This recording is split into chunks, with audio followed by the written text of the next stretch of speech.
Welcome to our next lesson on the Age of Exploration.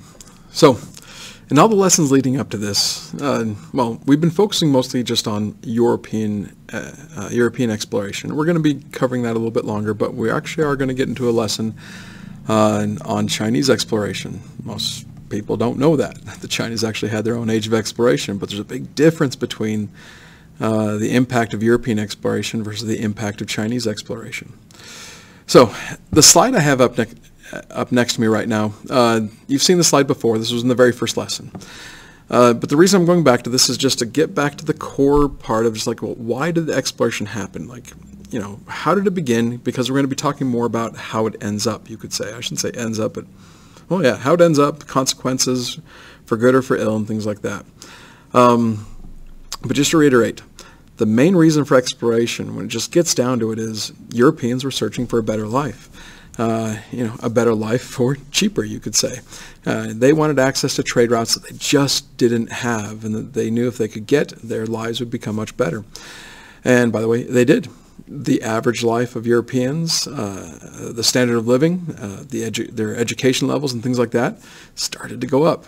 It wasn't like boom, but it was gradual, and there were parts where it did go kind of boom a little bit later. And just basically look at civilizations around the world today. You could say the education levels of certain areas of the world today, especially places like Europe and the Americas, are a direct result of what happens from the Age of Exploration. Just all of it. I should just say Europe and the Americas, all over the world. But those two areas would be core. Anyways, then we get into things and we talked about stuff like, okay, you have these individual people like, well, if I can do this, I want to go do this because I have nothing else. Again, the phrase would be like, well, there's nothing else to do. My life kind of sucks, might as well take a risk. That's number 2 there. But what I'm really wanting to get to is number 4, actually. We talked about the technologies from the third reason, but number 4 is where we're really going to hit today.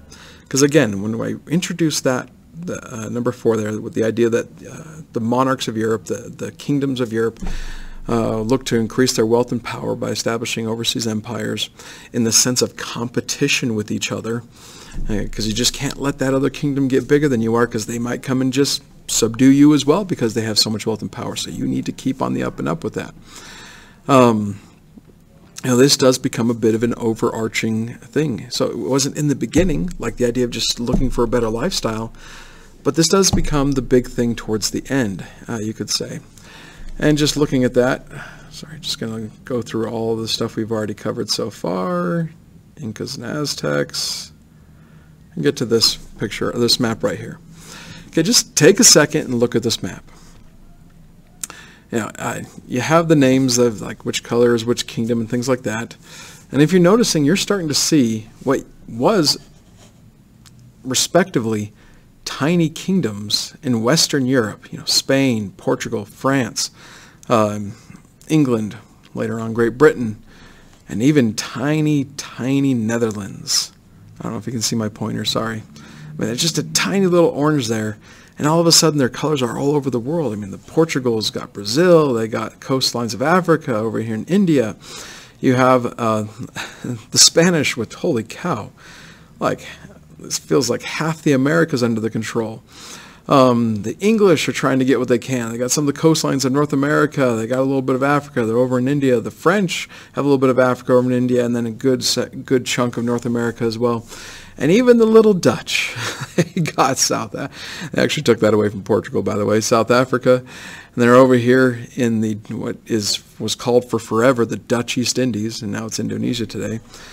Now they have land that's just they're 100 times bigger according to land and resources and available wealth than they started out as, all of them that way. And of course you got Russia. They're just trying to get into things and taking what land they can, although all of that is mostly like a frozen wasteland type thing. But having that land has come in quite handy to them, especially today, for Russia today. With modern technology, mining technology and things like that, they've been able to get a lot of resources out of that area and utilize those and trade those. So the one other empire that I'm not going into right now, it's in gray here, just to mention them, is the Ottoman Empire. We'll be talking about them in other lessons, but they are, at this point, a very big and powerful empire as well, who actually have a lot to say within, I would say, the progress of Europe well into the 1900s. World War I is what I'm talking about there. But anyways, I'm getting a little bit ahead of myself. The main idea is this. Look at all the land that they're grabbing. You know, it's almost like just looking at that map, you can see the competition happening between those kingdoms, those Western European kingdoms. You don't want to be outdone. So, now, just having the land is one thing. It's what you utilize the land for is the next thing. You know, some land is better than others. Like you'd much rather have land where you can cultivate that sugar, cultivate that tobacco and things like that, versus the Sahara Desert. Unless you can figure out things to do to be able to get stuff out of this. Brennan Maxwell to the counseling office. Wonderful. Okay. Sorry, you can tell I'm doing this in the morning. But if you're in the desert, what are you going to utilize there? Although there have been things that people have found in the desert to be able to trade, namely salt and gold, if you can find those things there. So just the idea is like claim whatever land you can, you could say, but then how you utilize it. Well, this next map I'm going to show you shows what happens. Now, actually, I need to go back to the other one really quick. Before the Age of Exploration happens, again, if you remember me explaining this in the very first, I think the first or second lesson, most of the world's wealth was here. I hope you see my cursor circling at the moment in the Indian Ocean.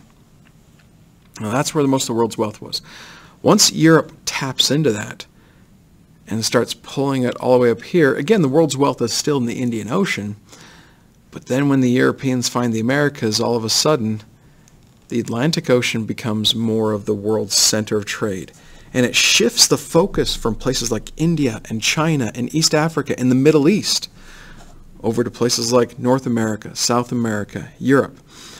And there's so much stuff being brought out of the Americas that even places like India and China become dependent on things that are coming out of the Americas, namely food sources and silver.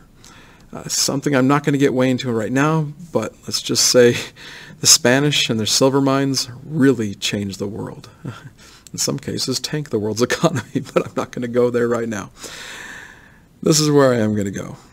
The new trade route, which in a way, okay, not totally. I should say this is in effect today, but doesn't mean it's doing the same stuff. Because if you see slaves on there, definitely not being happening today, but we do need to get into this a little bit. This is what's called triangular trade, mainly because when you just look at a map and you look at the different spots, it just looks like it makes a triangle. For instance, if you're a trader in, I don't know, Spain or Great Britain, let's just, Portugal, whatever. Let's go with the Portuguese. You go down to Africa and you trade there for certain items. Usually maybe even go in debt for it. The idea of like, all right, I'm going to purchase some gold. I'm going to purchase some ivory. I'm going to purchase foodstuffs like sorghum, although that doesn't really make much of a profit. And then the big one becomes slaves. I'll explain why that happens in a second. Then you travel over towards the Americas. And you might be able to stop in a few different places, but the big place to stop really is in the Caribbean, because from there everything kind of spreads out a bit, where they then trade to other places. Like, you know, it's from the Caribbean where stuff gets up to the 13 colonies. It's from the Caribbean that things get over to, well, today would be Mexico, but back then New Spain, or down to South America. Now, Emily Jensen and Brennan Maxwell to the counseling office, please. I really should have done this video at a different time. I'm sorry. So if you're hearing that, those announcements over the intercom there. So, so you sell your stuff there and you turn a profit. But then you don't just turn a profit and go home there. No. You buy things that are in the Americas. So you maybe you take a shipment of silver. Maybe you take a shipment of tobacco, cacao bean, sugar now, because they're producing sugar there. And then you take that up to back to Portugal, back to Europe. And at Europe, you sell that, again, for a pretty big profit, usually, to places that utilize that to make foodstuffs, to make chocolate.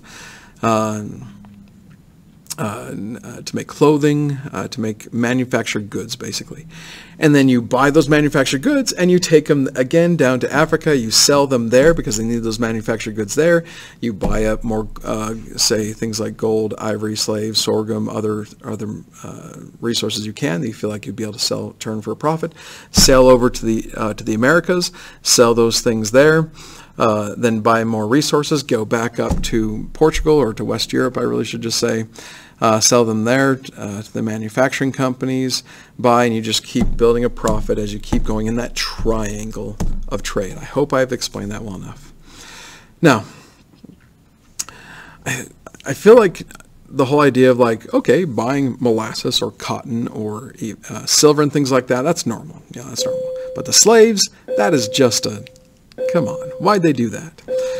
No. So to explain the whole beginning of the slave trade, and I just need to start off by saying that it's not the beginning. The concept of slavery has been around since the time, God, it's been for forever. Like there's never been a time where there has been slaves. And the first written records, going all the way back to Mesopotamia, 5,500 to 6,000 years ago, there's a concept of slavery. It's written into the Code of not the Code of Hammurabi. Well, yes, it is written into the Code of Hammurabi. It's represented in a lot of epics and stories and mythologies. This concept of slavery goes back for forever. This isn't a justification, just an explanation of it's been a normal aspect of the world for a very long time, until recently. Namely about the last 300 years. Doesn't mean you haven't had places in the world where they look down on slavery in certain ways, but it just has always been there as a normalcy. And different areas have treated it, or different regions of the world have treated slavery a little bit differently. For instance, European cultures, mostly slavery in the beginning was this idea of like, well, if you're a prisoner of war, then you're my slave. And if you basically sell yourself into my service, you can do that. And if you took ancient world history with me, we talked about the idea of debt slavery in ancient Greece and how that was actually a way to move up in the world, which sounds weird to say, but in a way it was. But there was actually a lot of places, especially say in like ancient Greece, ancient Rome, where slaves had the ability to free themselves, meaning to work their debts off. And a lot of times masters would just let them go. For good service. And then they were known as freedmen. The Middle East has had their own things on slavery. In fact, again, in the Middle East in the beginning, like Mesopotamian times, slaves a lot of times were, again, just the same thing, prisoners of war or debt slaves. Every area has had its own thing. I'm about to go into a rattle of lists of things, but again, hope you're getting the idea. But amidst all of this, most all these areas of the world never viewed humans as the main form of wealth. They're more something to utilize the main form of wealth. Like you want slaves to work the plantations type thing, because land is the number one form of wealth. So knowing that land is the number one form of wealth, and I just showed you that map a little bit earlier, well, again, that one, you need people to work the places. So that's where we get... well, throughout history, that's the way it's been viewed there. But that's also what happens here. When you get those plantations up in the Americas, especially like the sugar plantations mainly, but then cotton plantations, tobacco plantations, things like that, all over the area, there just aren't enough people to work it. And that's for two reasons. One is just not enough Europeans coming over that would work it. And then the idea of native populations that are either, well, to be blunt, just they never were enslaved, let's put it that way, but they were enslaved. You have what's called the encomienda system. I'm getting a little bit too deep into this, but you had what's called the encomienda system, where basically you would have European plantation masters that would just say, all right, yeah, you guys are free to do what you want. Go, well, you're free to go mine and make a living for yourself. By the way, you need a pickaxe for that, you need a wheelbarrow for that, you need a sack for that, and that's all going to cost you $5 a day. Oh, you only made $3 in mining today? Oh, I guess you're in the whole $2. And so you get this perpetual debt slavery going on in the Americas because of that. And yeah, hope you're getting the idea. Not cool. So, definitely goes against a freedom mindset, let's put it that way. But that wasn't the only thing. Like, so you utilized the native populations as a new workforce in the Americas, but there wasn't enough of them because of disease. Disease had basically destroyed, like, again, we believe, and this is the number that's thrown out there all the time, but I don't know if we'll ever really know, but it's believed that 90% of the native populations died due to disease. Again, that's the numbers put out there. I don't really know if it's that high. Maybe it's higher. Again, scary number in the first place. But then it was the Portuguese that realized that over in Africa, they had a trade going on that could solve this problem. Was basically something that had been going on for a very long time in sub-Saharan Africa, basically over here in places like the Gold Coast and down in Congo, where tribes would always be raiding each other, because over there, humans actually were the number one form of wealth. It wasn't about the land to them. It was about how many humans you could control, usually through the idea of conquest.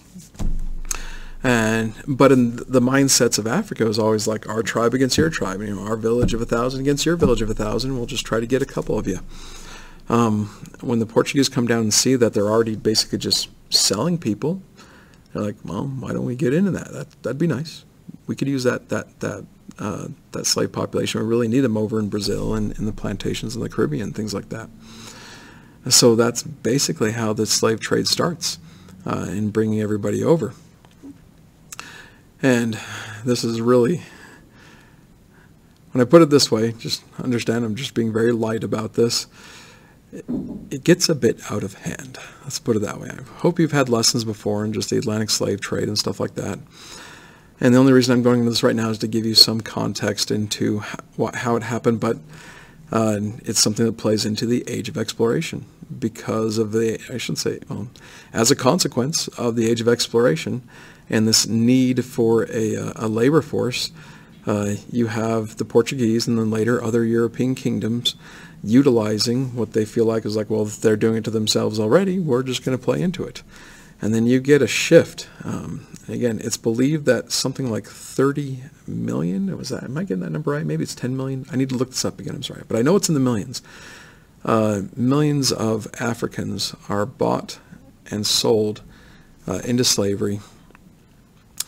And they're incentivized to hunt each other down to sell into the slave markets and things like that.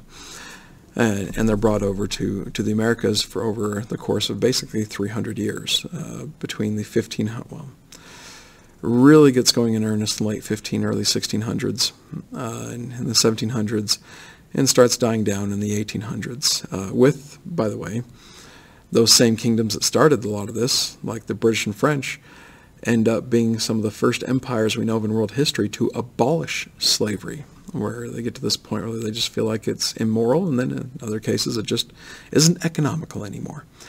And they actually stop it, well before the United States ever did, by the way. So, but that's where we've had this sense of like slavery, just bad. Like when you just finally looked it in the face, it was stopped, and so it's no longer part of the Atlantic Triangle trade. But the triangle trade is still something that is in place today. So I'm not going to go into this very much more, but the main idea of what I'm trying to go through in this lesson is that what started off as we want a better life, eventually turned into, holy cow, to keep our better life, we need to keep getting more and more because everybody else seems to be getting more and more, edging things out. And then you get these new trade routes that do basically bring a better life to a lot of different peoples, but then you get some pretty nasty consequences, especially when it comes to the slave trade, which has definitely been a black mark on history. So anyways, I'll just leave it there, and I will see you guys in the next lesson.